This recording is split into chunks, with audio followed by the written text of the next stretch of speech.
now we're going to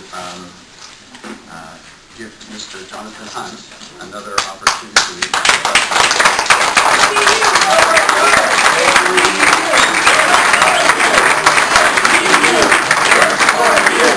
APU works for you.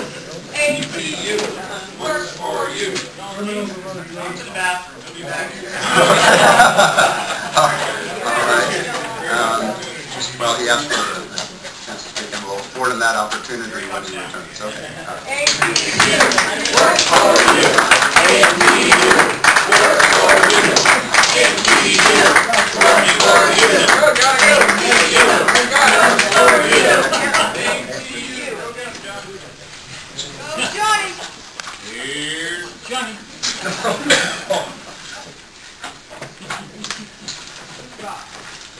Thanks, Jonathan. I understand you asked for about 10 minutes. Yes. First, I'd like to recognize my brothers and sisters in the armed forces. Today is November 10th, 1775. It's a Marine Corps birthday. I'm an honored veteran. Mr. Chairman and members of the board, thank you for providing me the opportunity to address you again. At our last meeting, I addressed the current contract dispute between TriMet and the union. I again urge you to follow the law and let the arbitration be carried out. The unilateral implementation of the contract changes must be rescinded if the parties are going to ever reach an agreement in this dispute. As I said last time, it is only going to get worse and further destroy any relationship that may exist between the parties if TriMet continues to violate the law. That having been said, there are other issues that are equally important and is not receiving the necessary attention. The first is about safety. TriMet created a task force purporting to investigate an issue of public concern. Once again, task force product is flawed, resulting in a spoon-fed and withheld information.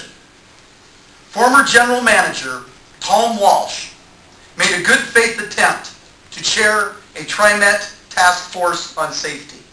Unfortunately, his efforts were doomed to produce a just released October 10th report that whitewashes and fails to disclose the real safety problems at TriMet. Yeah. Right on. Thank you. Part of the problem is that the current general manager, Neil McFarland, failed to involve the union representatives. Yeah. But it is worse than that. Walsh's group did not hear from employee members of safety committees and did not hear from operators who have been raising safety concerns. So what safety problems was spoon-fed to the task force, not told about? That the windshield pillar problem that is causing gilly buses to mow down pedestrians when turning left. TriMet has known about this problem for over 3 years. Yep. Its own accident tracking documents show greater numbers of pedestrian hits and fatalities by these buses. Was the task force told about the Type 2 cars that are severely shocking our operators? What the public doesn't know is that these shocks are severe enough to kill an operator on the job, 50,000 volts. endangering both TriMet riders and the public. Yep. That despite being told of the problems many months ago, TriMet controllers are still struggling with the fact that there is a critical blackout zone near Portland State. What this means is that they cannot tell if a trolley is going to collide with a light rail vehicle. Yep. Was the task force told that the new Type 4 trains are being driven blind because of the combination of the defective LCD monitors, frequently failing camera coverage, and structural obstructions.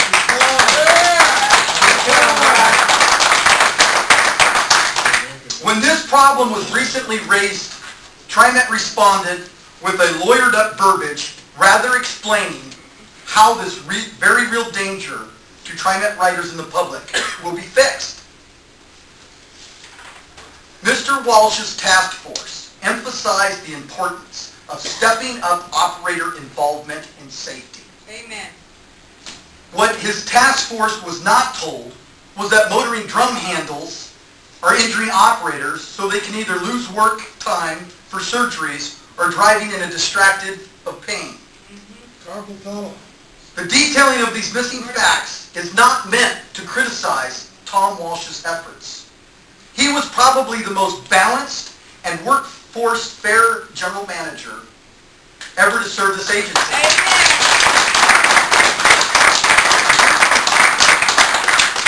It's simply a matter of fluff in and fluff out. TriMet continues to use the ploy of focusing public and media attention on the frosting covering that tops a cardboard cake.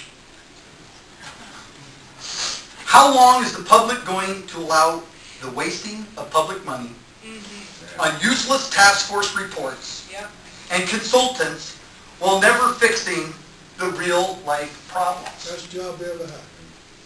Now another issue that is indirectly related to the current contract dispute. An operator makes over $100,000 a year, so how can he complain about paying for health insurance? Can't even get a date. This is a claim reported by a reporter in a recent Oregonian article. For the last year, unionized TriMet workers have been the blunt of attacks over their health insurance, and TriMet has done nothing but encourage it.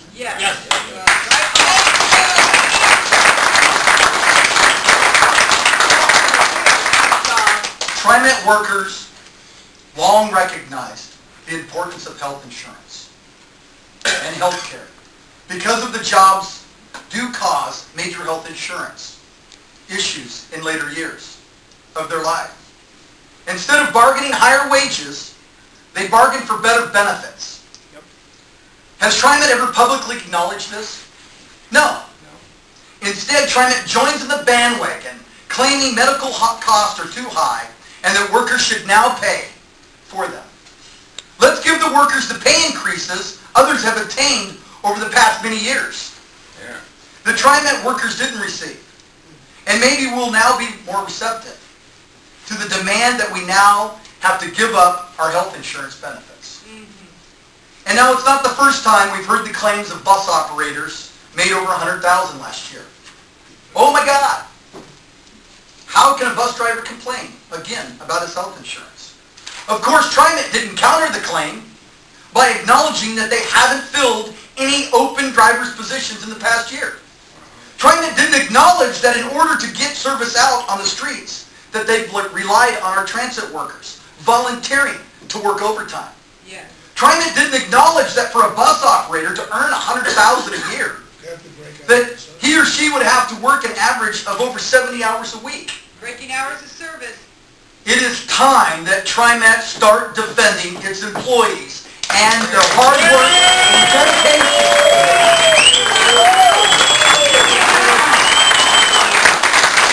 It's time they provide the citizens of this region every day and quit throwing them under the bus every time we come under attack for doing our jobs.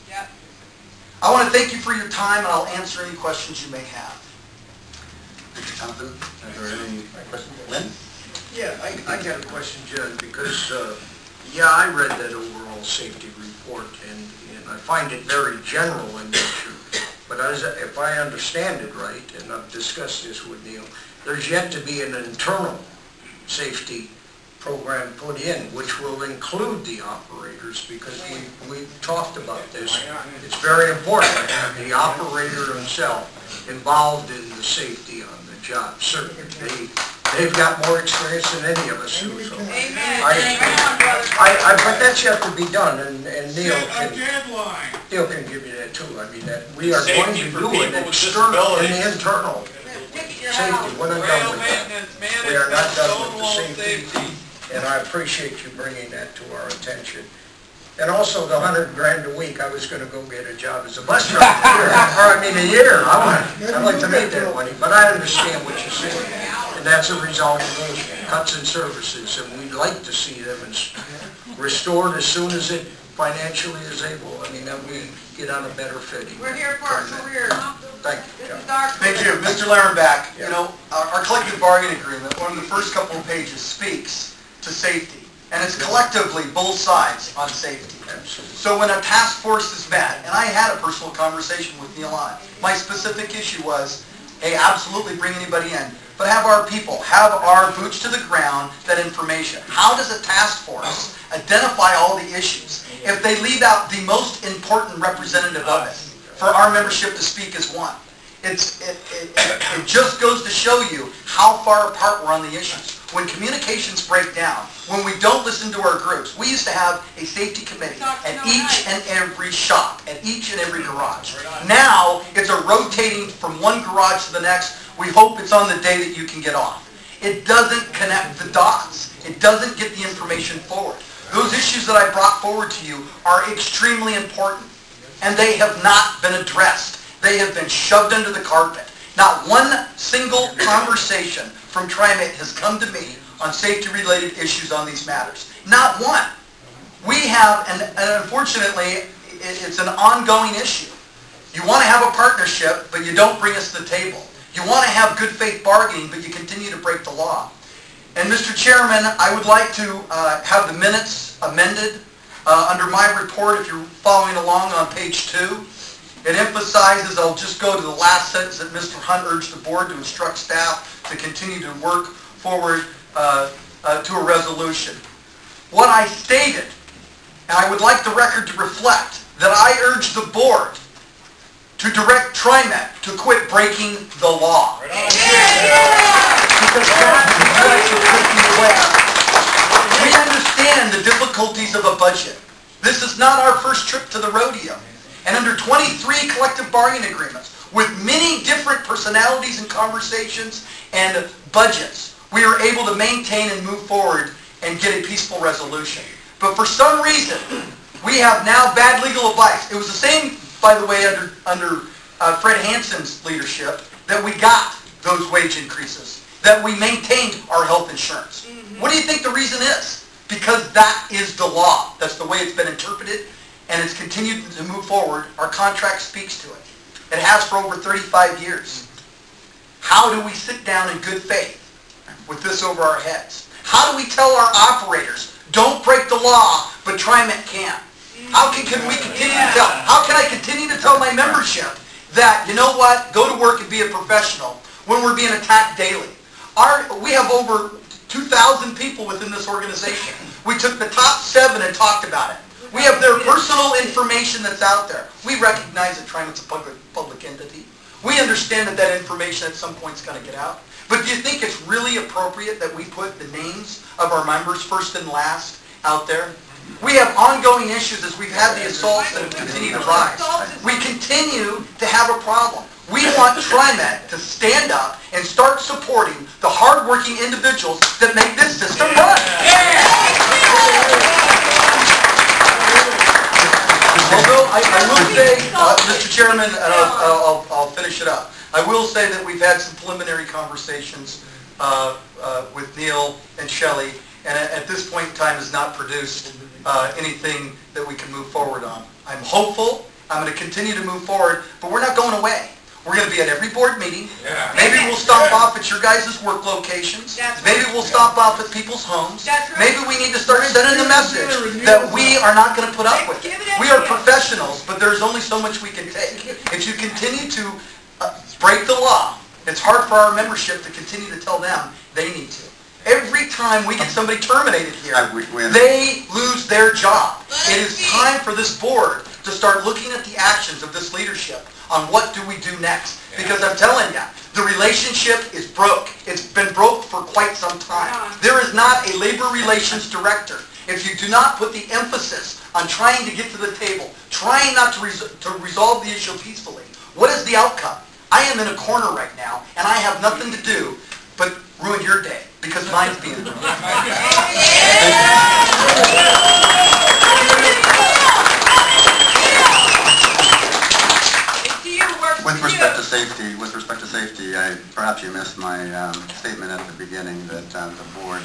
does intend to hold management accountable, and it has expectations that we clearly lay out. Well, Mr. Chairman, with all due respect, if we don't follow the collective bargaining agreement that speaks that both parties, it is not just your responsibility, it is not just TriMet Management's responsibility, it is all of our responsibility on safety. If you don't bring us to the table, if you don't listen to our concerns, all you're going to do is get a whitewashed version. And John, I understand that. Okay, I understand that. I made a very strong statement. I made a very strong statement at the beginning of this session that everybody heard in this room. We are going to hold management accountable for improved safety now. All right? Got that? That's it? Thank you for your testimony. That is all. Because what's going to happen next? That is all. Jonathan, you're dismissed. You're done. Mr. Chair. You're done. I'm not done, sir, and I will continue to speak on the issue until I am carted out of this room. You need to have respect for our membership, and you need to understand that making a statement is different than doing action. Please take action.